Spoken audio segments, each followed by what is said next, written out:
In this video, we're continuing our journey through the decade of the 1980s, and I'm highlighting the albums, the releases more specifically, that made an impact on the genre of Christian hard rock and metal music. In video number one, we looked at the years 1978 through 1980, and as I've said in each video, I wanted to go back to those couple of years leading up to the 80s because the releases that came out right there in those last couple of years really set the tone and had an impact on the trajectory of the sound of the 80s. In video number two, we looked at some of those early releases that came out over the years of 1981, 1982, and 1983. In our last video, we narrowed it all the way down to one year, 1984, and there were some doozies that came out in that year, man. That was a powerful year, kind of a launch pad for a lot of things. And in this video, we're going to continue to focus in on just one year, 1985. What a pivotal year this was. There's some amazing music released in this year. Rocking you up for Jesus Christ with classic style hard rock music and practical Bible teaching. I've got 12 releases to share with you, man. 1985 was a pivotal year for me. It's the year I graduated from high school, so that gives you a real strong sense of how old I am and the context of everything in the 1980s for me. These are in no particular order except for the very last one, which truly was a massive release in my life, had a huge impact on my life. First, in 1985, Jerusalem released In His Majesty's Service, which was a recording or a combination of recordings from their tour of the United States. Now, having just come off Immortal Fest, which was awesome, and if you haven't watched that video, man, I'll put the link to it in the description. You got to check it out. It's an incredible Christian rock festival. You're going to want to go next year, okay? Probably it'll be sometime around Labor Day. At least that's when it was this year. Anyway, I digress. One of the really cool things that I experienced at Immortal Fest was getting to take in Daniel Band live. I know we're talking about Jerusalem, but I'm making a point here, okay? Daniel Band sounds so much heavier live, and I'm sure that has to do with the production quality that they were able to work with at the time that they recorded those albums. But anyway, they just sound so much heavier live, and I find the same thing to be true with Jerusalem. This live recording of them captures an energy and a spirit and a heaviness that you just don't hear in their studio albums. It is an incredible album. I encourage you to check it out, man. Jerusalem, In His Majesty's Service. As is the case with a lot of these that I'm going to mention, you might have a hard time finding them on your normal, streaming or download platforms, but you can find all of them on YouTube if you do a search for them. The next release I want to highlight is Philadelphia, their debut album called Tell the Truth. This whole album has a straight ahead, late 70s hard rock vibe. It's just filled with great riffs and hooks, hard rock attitude, and unapologetically Christ-centered lyrics. Next is the second AD album, which is, of course, the Kerry Livgren and Friends project. It's definitely got some Livgren, Kansas vibe to it that is just really, really powerful and just excellent. The next release I want to tell you about is by a band named Vision. It's just their debut self-titled album. I'm not even sure if they put out another album. This is incredible. I just stumbled across this album in doing some research regarding Christian hard rock albums that came out this year. I spent some time with it today listening to it on YouTube. It's incredible, man. First off, here's a little trivia for you.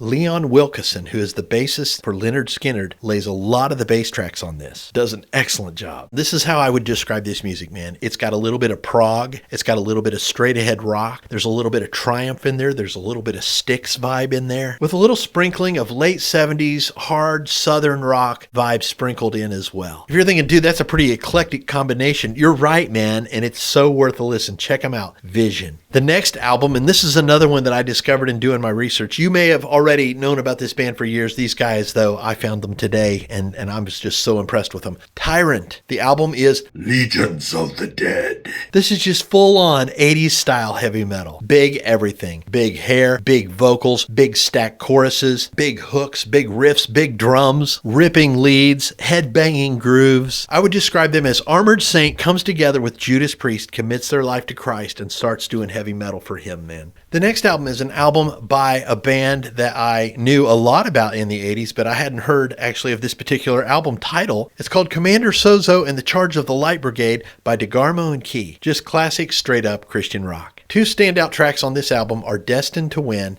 and Casual Christian. Resband came out with a killer album this year. It's called Between Heaven and Hell. For me, by this point in the band's history, they were just at the top of their game. It's just great, straight up hard rock for Jesus, man. Check it out. Res Band, Between Heaven and Hell. The next release is one that, it's so funny. I forget about this guy, and every time I rediscover him, I'm pleasantly surprised by the fact that I remember, oh my goodness, Rick Cua rocks. Rick Cua released his album, Wear Your Colors, in 1985. I love this album. I call it Anthem Christian Rock because all of his songs are about big subjects, big themes, big choruses. He's not an artist that hardcore metal fans are going to talk about very often. I'd kind of put him up there alongside of like Rick Springfield and Survivor, that kind of stuff. But he's got a bunch of really great rockin' tunes, man. Check out Rick Cua, Wear Your Colors. And then here's a really cool release that I also wouldn't have thought about or associated with 1985. I just stumbled across this in my research. Bloodgood came out with their demo. Okay, their first album came out in 1986, but they came out with a demo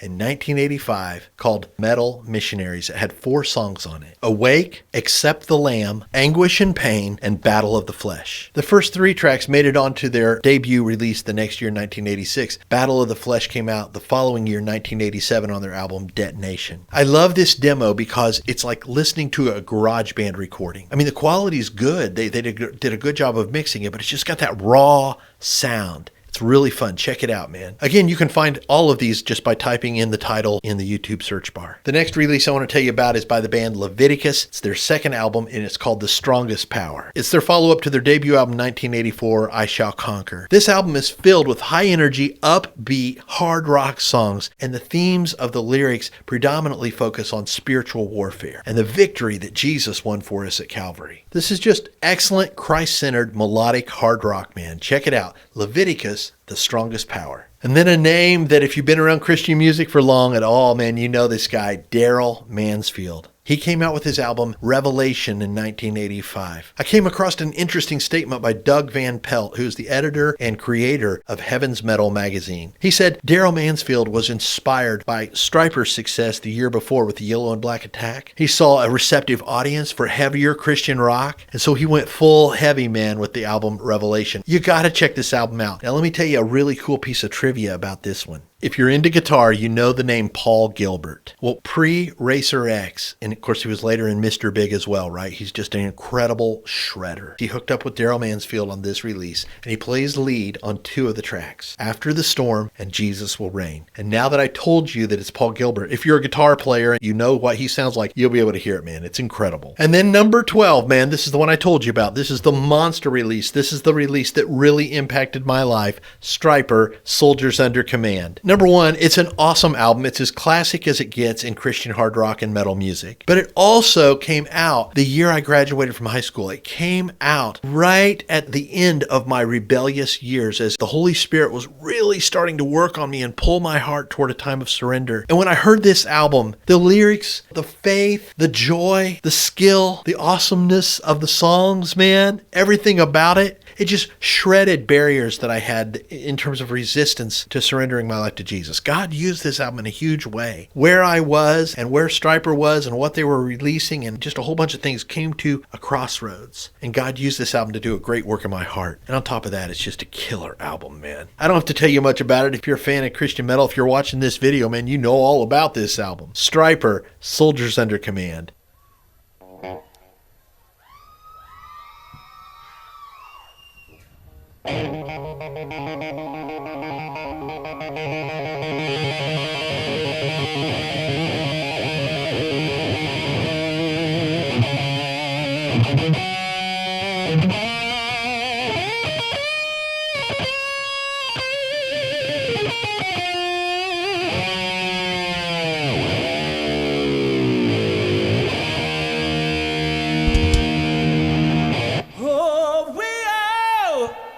The soldiers under God's command, we hold His two-edged sword within our hands.